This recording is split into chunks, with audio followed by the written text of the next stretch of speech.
I will call to order the October 23rd, 2025 regular meeting. Please stand for the pledge.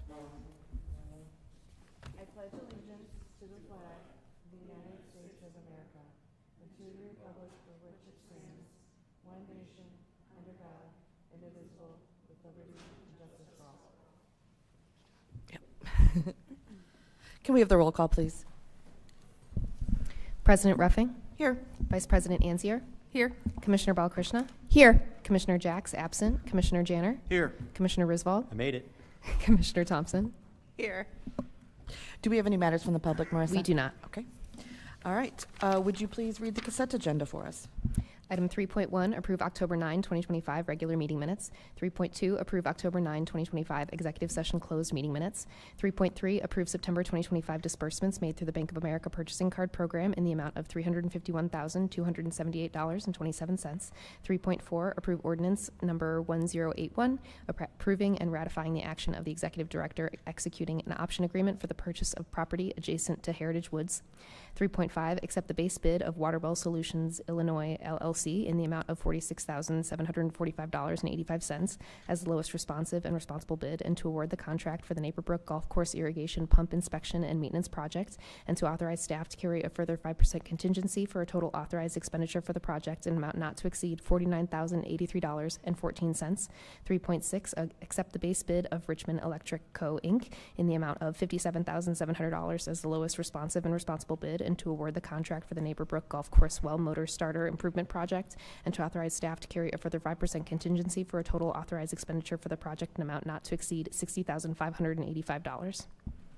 Should any items be removed from the consent agenda and considered separately? Seeing none? Move to accept consent agenda items 3.1 through 3.6. Second. Roll call, please. Vice President Anzier. Yes. Commissioner Thompson. Yes. Commissioner Balkrishna. Yes. Commissioner Janner. Yes. Commissioner Risvold. Yes. President Ruffing. Yes. Move to approve consent agenda items 3.1 through 3.6. Second. All in favor? Aye. Oh, I turned that off. All right. Moving on to new business, starting off with the 2026 regular meeting schedule. Good evening. At the next scheduled board meeting in November, I will be seeking the board's consideration for the 2026 board meeting schedule. Consistent with our typical schedule, we will meet the second and fourth Thursdays of each month with the exception of November and December. We will only meet on the second Thursday in November and December due to the holidays. All meetings will be held here at the Fort Hill Activity Center, and we have confirmed that there are no conflicts with any conferences as well as the spring breaks at local school districts. Thank you for looking out for that. Any questions? Okay, moving on to fleet equipment purchase. Good evening. As shared at the October 9th, 2025 Parks and Rec Committee meeting, Fleet will be seeking approval to purchase two 60-inch John Deere zero-turn mowers at a meeting in November.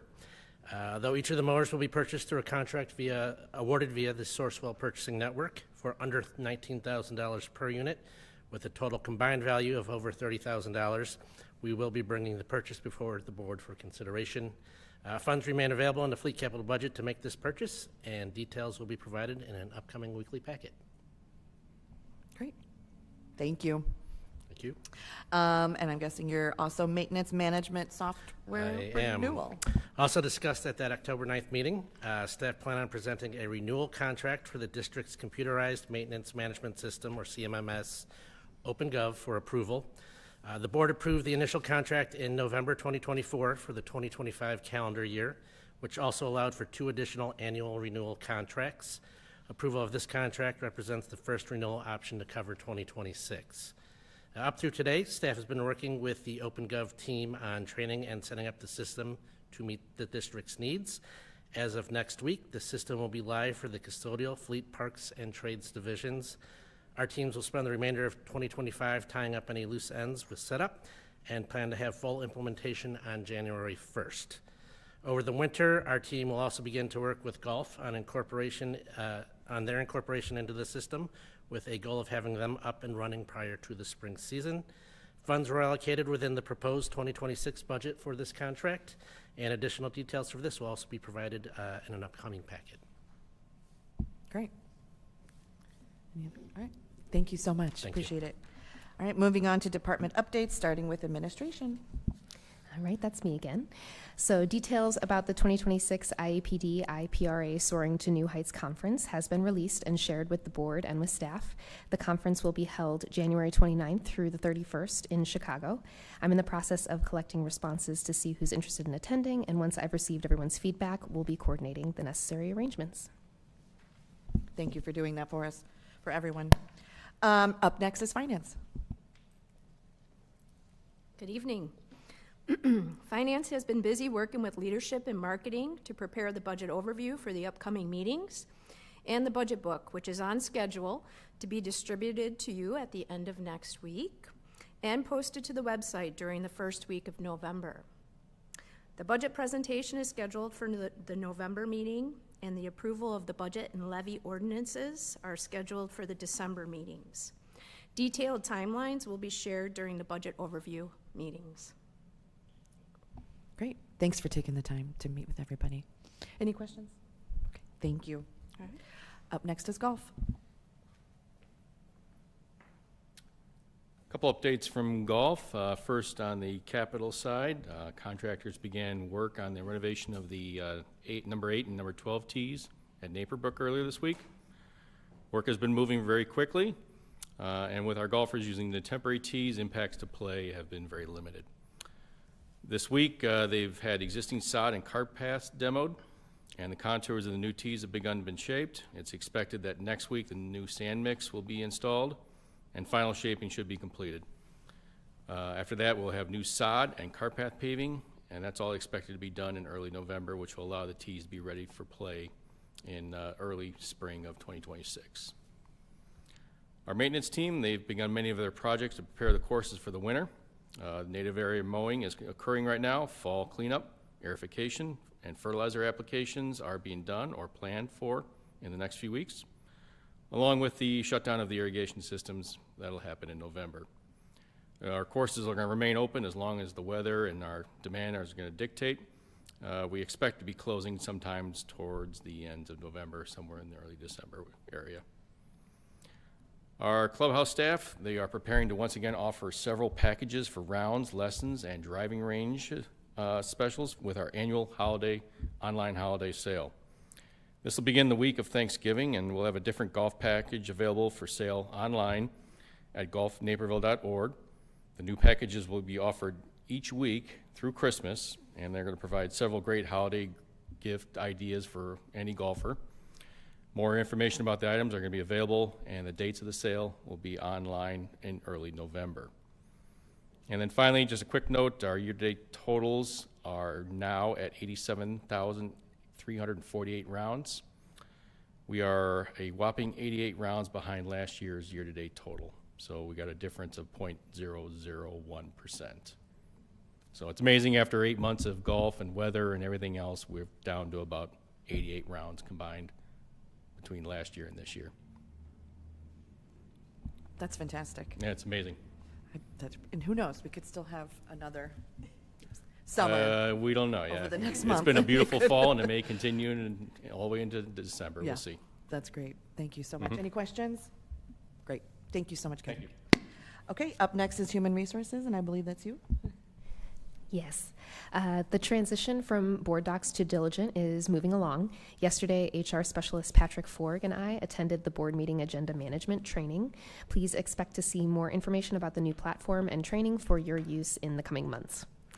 As you are aware, the district will go through the CAPRA reaccreditation process in 2026. Our self-assessment is due on January 15th, 2026, and in recent weeks, staff across the district have provided evidence of compliance to support the narratives drafted in response to each standard. Our self-assessment is on track to be submitted well ahead of the deadline. Additionally, the CAPRA staff at NRPA have asked for potential meeting dates between March 2026 and July 2026. Once the visit is scheduled, the dates will be communicated to the board. Director Seppi is working on personnel policy updates effective January 1st, 2026. Please expect to see redline copies of policies in your October 31st, 2025 weekly packet in preparation for discussion at the November 13th board meeting. And finally, staff has been busy representing the district at numerous job and career fairs over the past few weeks, including District 203's annual Career Motivate event last Friday for 8th grade students across the district, the Waubonsie Valley High School annual career fair earlier today, and the Joliet Junior College Trades Fair also today. That's all. Nice, thank you so much. All right, moving on to IT. Yes, I have two updates from IT. The first is October is Cybersecurity Awareness Month. The IT department is sharing weekly content with district staff and commissioners on critical cybersecurity topics this month, including social engineering, artificial intelligence, ransomware, and incident reporting. This annual recognition keeps cybersecurity top of mind for us all, both professionally and personally, and it is a critical component in the district's security efforts. The other update is on Windows 11. The IT department has completed the majority of computer upgrades to Windows 11. Remaining systems are either a special build that will continue getting security updates through January 2027, or are systems slated to be completed before the end of the month. We appreciate everyone's flexibility as we've completed this work updating to date 189 systems across the district. That's it. That's great, thank you. All right, marketing, please.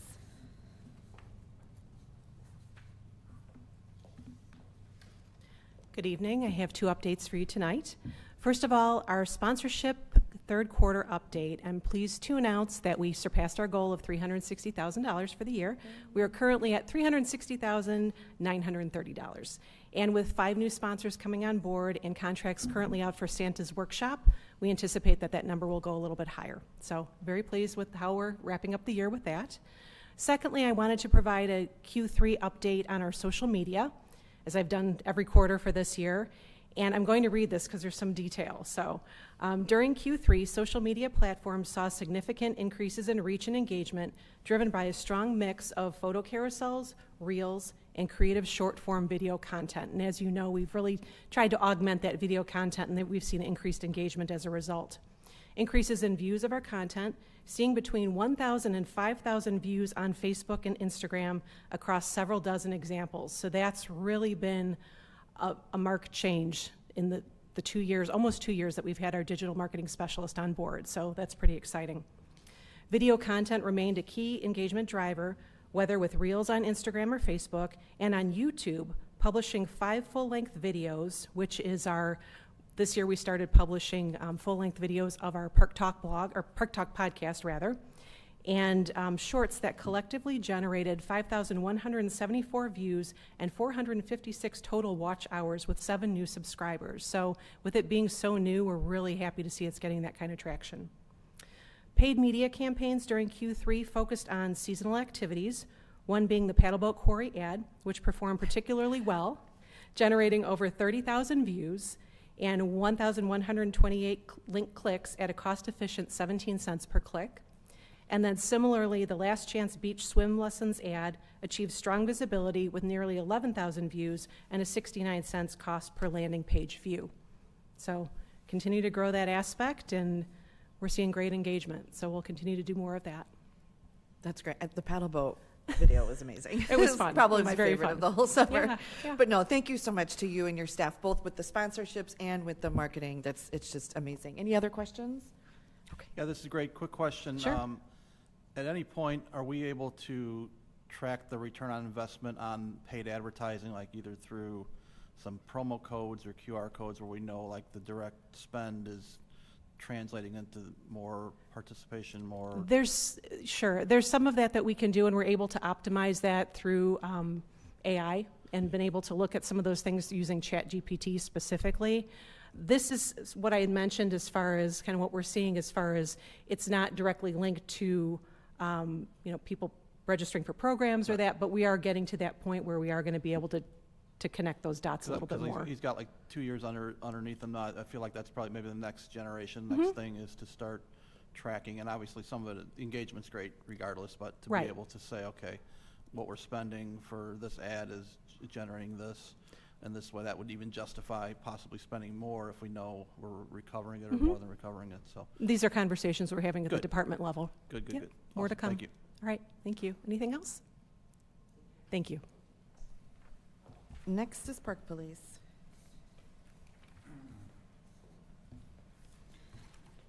Good evening. I'd like to think that the busiest summer that we've had since I've worked there is finally winding down.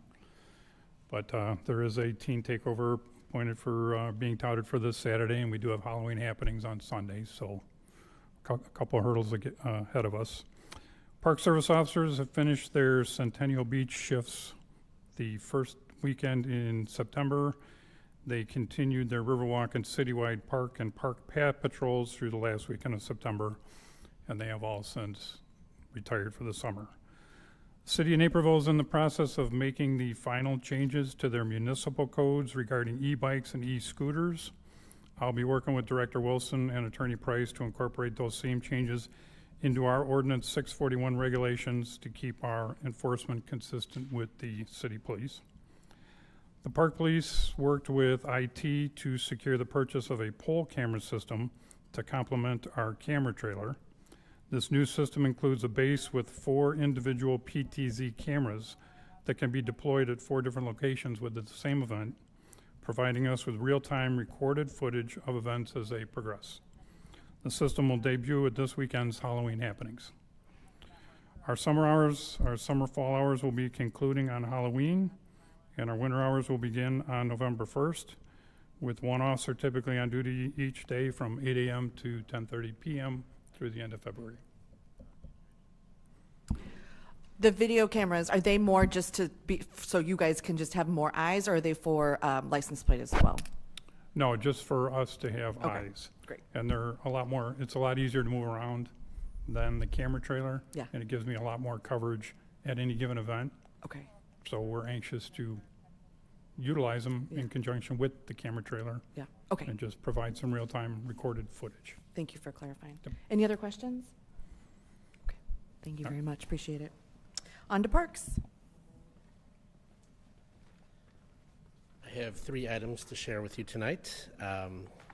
Over the past several fall seasons, staff from the city has reached out to the district seeking permission to utilize the back half of the parking lot at DuPage River Park to temporarily use for their citywide leaf collection efforts.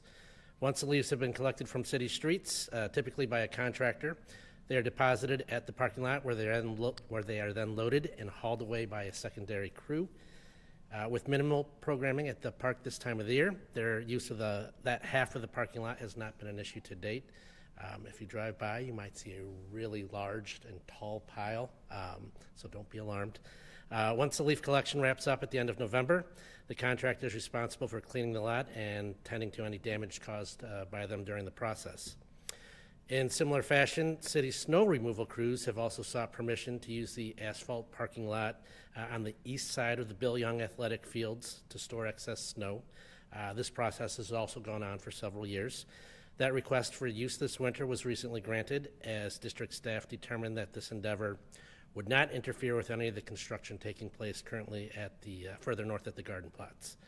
Prior to the use of the athletic fields kicks off in March, city staff are responsible for the cleanup of this lot as well.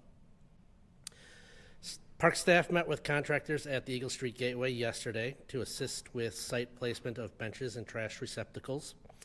Finishing touches are taking place with the final installations scheduled to be installed by tomorrow morning.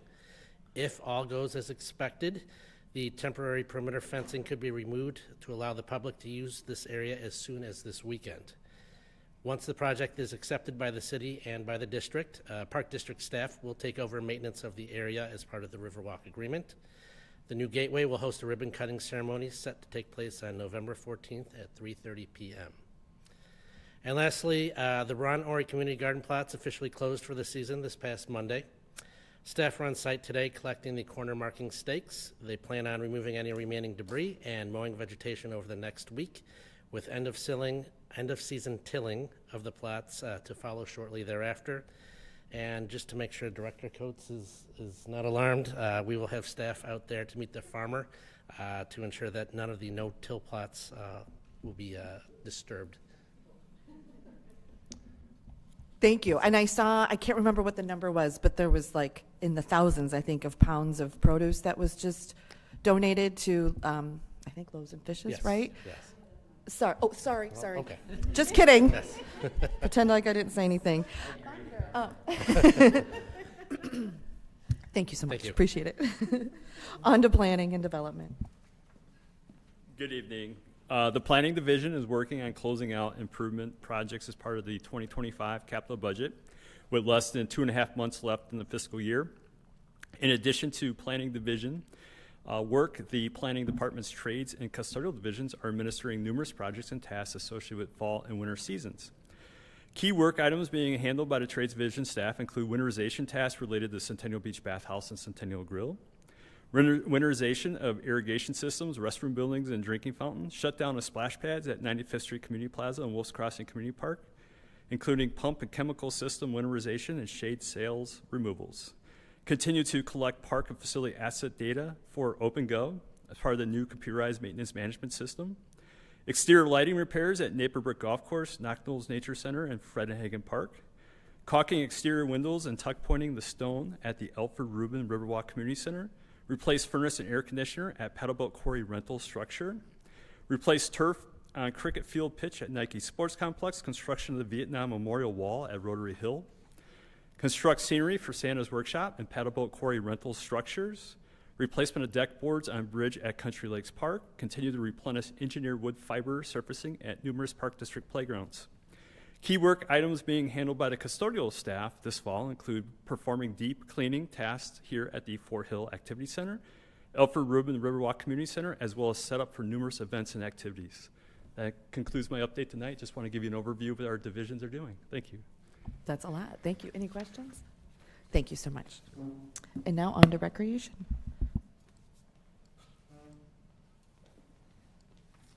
Well, thank you, President Ruffing, for giving me a nice introduction. So this past Monday, 35 volunteers came out to assist the gleaning of the garden plots. Over 1,000 pounds of produce was collected. And with this collection and the collections from the entire season, the garden plots donated over 2,600 pounds of produce to Loaves and Fishes in 2025. This is a great initiative, and we are so appreciative of everyone's support. Youth basketball kicked off this week with over 1,600 kids registered. We continue to experience wait lists at a few of the age levels, but our overall number of registrations is similar to previous fall seasons, except we do have 3 teams that remain without a coach, so we're hopeful still. Fort Hill fitness memberships are currently hovering around 8,900 members, with actual usage of the facility continuing to thrive. Member usage has increased by 18% compared to 2024. Track usage is up 22%, and group exercise is up 14% compared to the same time last year.